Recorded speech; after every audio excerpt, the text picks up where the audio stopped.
All right, my name is Reverend Dr. Takoy Porter. I'm the senior pastor here at the Genesis Church and the president of the Sacramento chapter of the National Action Network, of course founded by Reverend Al Sharpton. With me is Maria Fortune, who is our educational advisor to the National Action Network here. And then we have members of the Clark family, Stephon and Curtis, Gordon, Jalen, Trevon. Today we are here to make sure that the Clark family is heard after the unjust decision to not charge the police officers who murdered Stephon Clark by the District Attorney Anne Marie Schubert. While her decision is not surprising, what is so surprising is her shameful presentation of the highly personal information of Stephon Clark in the attempt to justify the murderous actions of these officers, none of which had anything to do with the mistakes made by the police that ended up with the loss of life on that evening. Simply put, our stance is this was murder. These officers need to be charged, and the DA should be fired. Not only does her decision adversely impact the Clark family, but also our beloved Meadowview community and other communities of color who deal with over-policing every day by not addressing the overt racism apparent in the practice of those sworn to protect us. If we are to expect any good to come out of these tragic slayings of Stephon Clark, Joseph Mann, and countless other black boys and women across our city and nation, we need to acknowledge these systematic issues and support legislation and training that brings about reform. Enough is enough. Today I want to introduce the Clark family and have them respond in their own words. Stephon? Thank you, Dr. Porter. Yep. All right.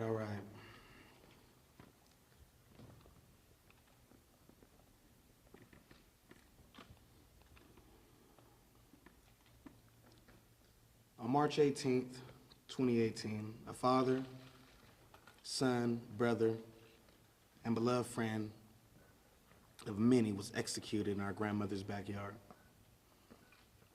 From the moment the body footage was released, there was clear evidence of police misconduct. No evidence presented yesterday can justify the way my brother was killed. There's no reason I should be defending my brother's innocence when the police officers who murdered him should be proving theirs. On that night, March 18th, 2018, justice was denied. The officers never announced themselves as law enforcement, never even gave him a chance to be detained before allegedly firing 20 shots. No emergency services were notified as he lay dying for over 10 minutes handcuffed. No weapon was found. The body cameras were muted, so on and so forth. The district attorney shouldn't be trusted, especially after the way she handled the Joseph Mann situation, especially after she received $13,000 from police unions days after my brother was killed. I acknowledge all the changes that happened, the foot pursuit policies, the body camera policies, and SB 1421, AB 392. But at the end of the day, Stephon is not here with us. He's not here with us. Today and every day, we demand justice for Stephon. We imagine a world where justice is a reality for our communities, but we must, as a community, as a people, act vigilantly to create it ourselves because those who have sworn to protect us have failed. The city, the police department, and your local so-called community leaders have failed once again, not just the Clark family, but all of you. How could we ever be silent or oblivious about the tragic death of my brother, Stephon Clark? Our lives are suffering, our hearts are shattered, my family is traumatized, we are in agony, ever since the callous murder of my brother in my grandmother's backyard. My grandmother and little sister were actually there when the shots were taking place, right there, near. You know, they could have been hit as well. They hid on the ground and witnessed my beloved brother shot dead out the window. My little sister. My nephews lost their father. My mother lost his second son. The family often sleeps in a house caused a haunted house caused by those who are sworn to protect us. I said a while ago, I said, can you imagine not wanting to go to grandma's house? You know, grandma's house. We're reminded of this every night. When I say justice delayed, justice denied, and we hear that so often, yesterday was an example of what that means.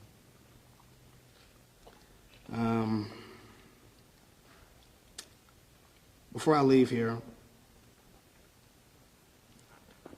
I want to say we're going to be doing a legacy weekend for my brother, starting Friday, March 15th, ending Monday, March 18th.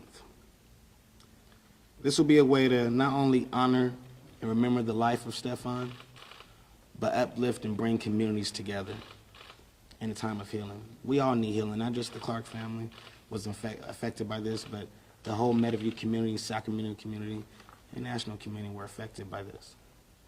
So, for the Clark Legacy Weekend on March 15th, the Stephon Clark Legacy Weekend, it'll start Friday. It'll be a teen summit and youth conversation at the Meadowview Sam and Bonnie Pinnell Community Center from 6 p.m. to 9 p.m. That'll be a Friday, March 15th. That Saturday will be a Mother's Brunch Eat, Meet, and Greet. Saturday, 11 a.m., to 3 p.m. at the Church of Moments of Blessings. Sunday, from 3 p.m. to 9 p.m. will be a day of peace and love at the Meadowview Sam and Bonnie Pinnell Community Center. And Monday will be the Stephon Clark Remembrance Commemoration here at Genesis from 11 a.m. to 3 p.m. This entire weekend will be to honor his legacy and uplift and bring communities together. Any questions? Do you have any confidence that the Attorney General's decision will be different this year?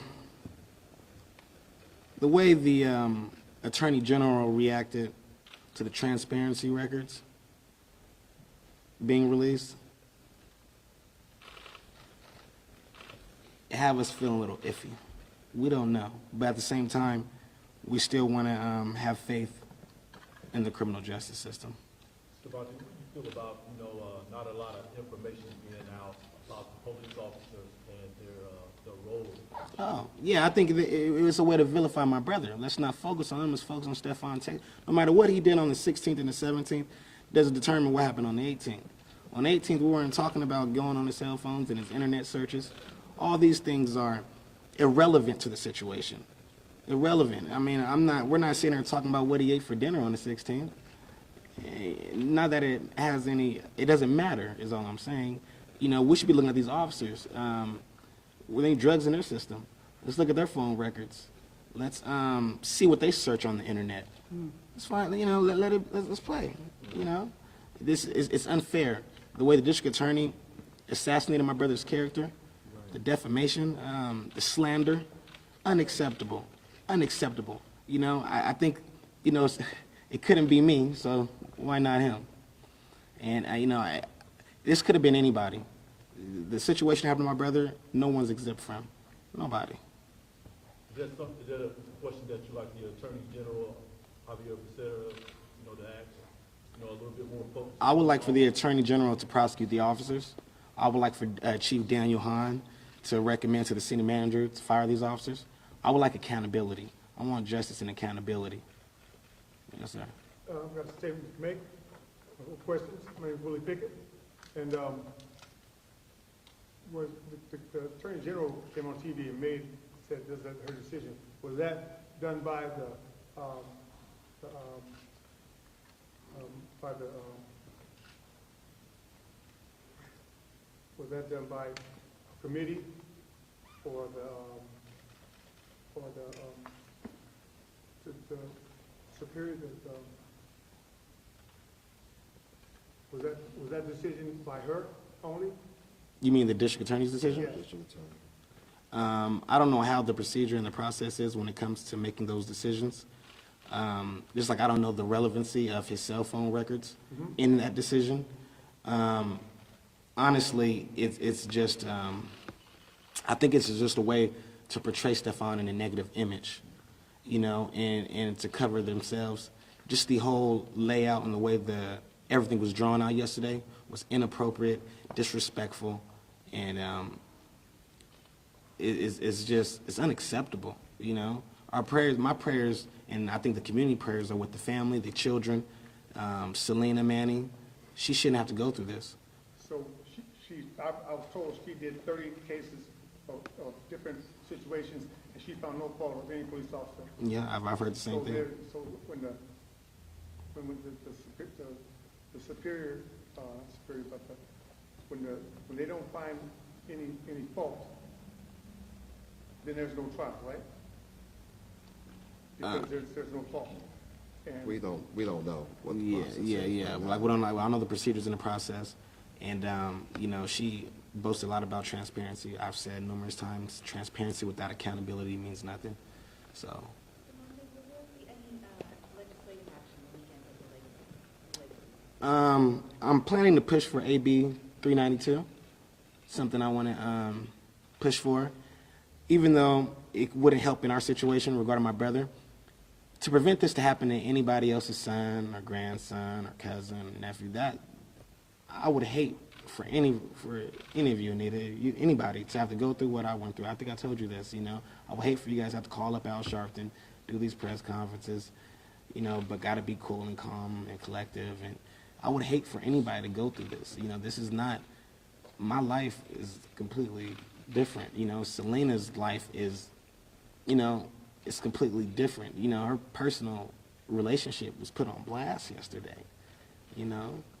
It's just, you know, so AB 392, I will be talking to a few people about that, about bringing that up. And I wanted the Legacy Weekend to be non-political, but I think any way to prevent something like this from happening to any of our sons and grandsons, and, you know, that's what we need to do, yeah. I mean, Selena, her dad, they had no warning that any of that was going to be released. Yeah. Did your family know? No, we had no warning either. I was shocked. I received emails about it. The family was not, had not received anything. You know, I really don't understand how it plays a part of the case as well still. I'm baffled by her decision to do that. It's something like I've never seen before. You know, I'm hurt. I'm really hurt. Yeah. Yes, ma'am. Yesterday, we heard that your grandmother had been hospitalized from all the stress.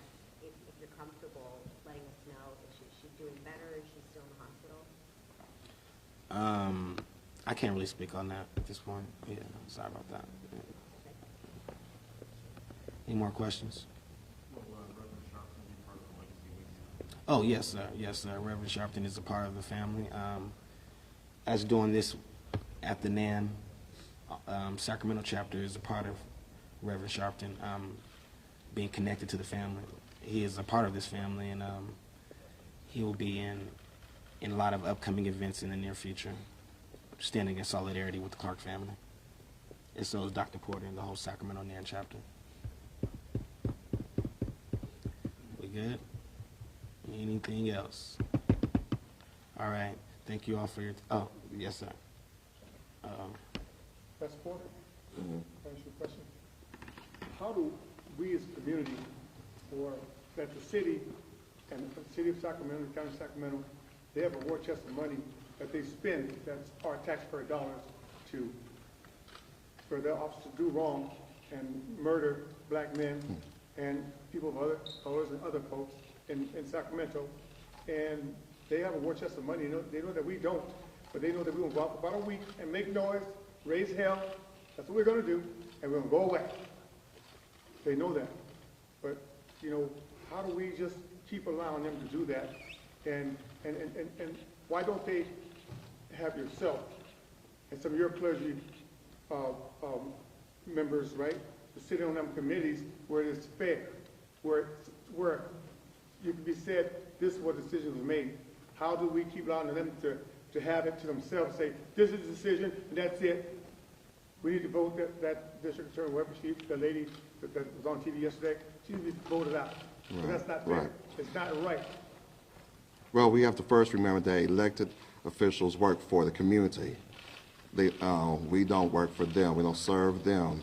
And so we need to not stop. Enough is enough. We need to continue rising up, speaking up, calling our elected officials, letting them know these recommendations. What you just said to me needs to be told down there in City Hall, be told at the mayor's office, and it needs to be all the way up to the state capitol. We need to let people know that this is not going to be done. We're not just going to accept these charges or non-charges on this decision, and that's not right. And we're going to continue to work with the chief of police on disciplinary actions and asking for a change in law. Something has to change to save our black boys and our brown girls. We have to change these laws. You know, it just puzzles me that every time what happened to Stephon is going to happen again, and she's going to find no fault of nobody's. It's going to happen again, and she's going to go to her committee and find no fault. And guess what? We'll be back here again. We'll be out in the streets raising hell. Okay, they're going to raise hell for a week, and they're going to go home and go away, and we don't have to worry about nothing. But we're going to do our best Because to they know not that have this we don't happen have again. war chest of money to fight the city of Sacramento and fight our tax dollars back. But they take our tax dollars and they put it against us. I hear And you. that's not fair. Yeah, You know, it don't make sense. it does. All right. All right, brother. What's up, Tom? In this, back on the decision, and I know you heard all of it, what is your thoughts about the DA saying that Stephon was in a shooting stance when the officer shot him? He was shot in his back. He was shot in his back 8 times. Reports show that he was on his knees falling to the ground when he was shot 8 times. So if he was in a shooting stance, how would he be able to be shot in the back? You know, at least facing them. You know, it just doesn't make sense. It's not adding up. And like I said, it's just a way for them to assassinate his character, vilify him. And part two of that question, she said that she took their word from it. There's no video evidence. We don't trust the police department. The police lied to us from the get-go. Once they said he had a crowbar and a toolbar, and then it come to find out he had a cell phone. You know, they said all this on March 19th. I believe they changed their statement that same day. The police department is not to be trusted. And even though I'm surprised by the way she handled the presentation of releasing these officers of any wrongdoing, I'm not surprised at the fact that she let these officers off. You know, I'm just surprised at like the way she did it. You know, it was just uncalled for, unnecessary. It hurt the whole family, not just the community. It was just, you know, Stephon it was like he was killed again. You know, it was like he was literally like just ran his name through the dirt. It hurts, and I see people peacefully protesting it. I seen it at the police department the other day. I seen it at Arden Mall. They call him Arden 13. I was telling them about that. You know, everything peaceful that's done, we support it. You know, but Stephon is more than just protest. Stephon is legislative change. Stephon is communities being united. Stephon is dreams being fulfilled, not just a kid who died in his grandmother's backyard. Yeah. Do you see a pathway to justice for your family after this? I mean, what would that look like? For me, personally, justice looks like accountability. You know, officers being held accountable for what they do.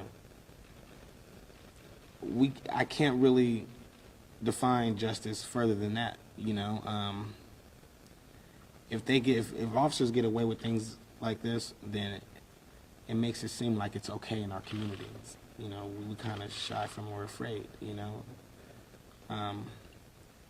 So when we say no justice, no peace, what we're saying is no accountability, no peace. We want people to be held accountable.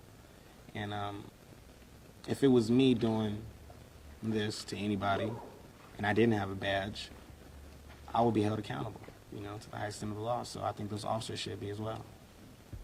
Yeah.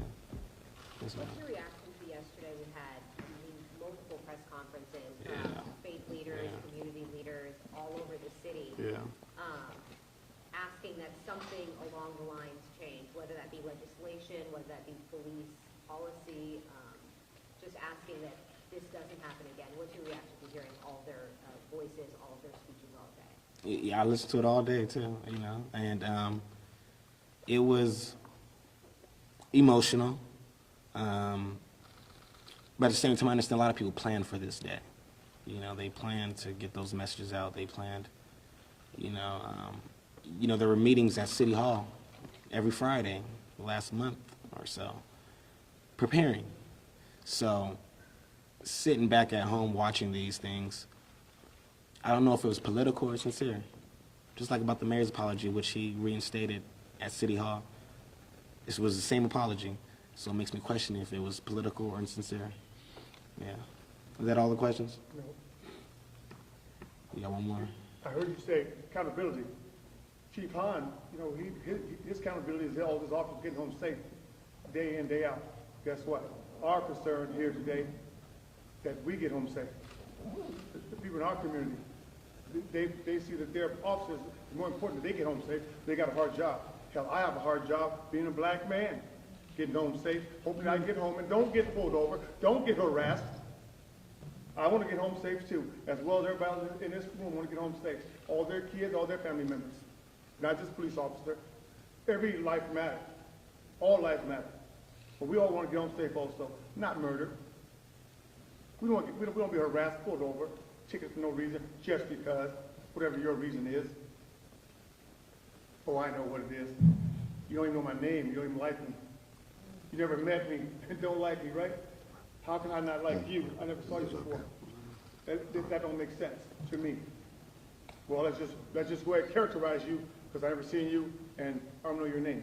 Really? So true. And again, that's why we're here. And we want to make sure that the family's voice was heard, allow them to give their response. And so we're going to wrap this up. We thank you for coming. Thank you for giving voice. All right. Thank you all. Thank you all. I'm here for Stephon Clark. Thank you.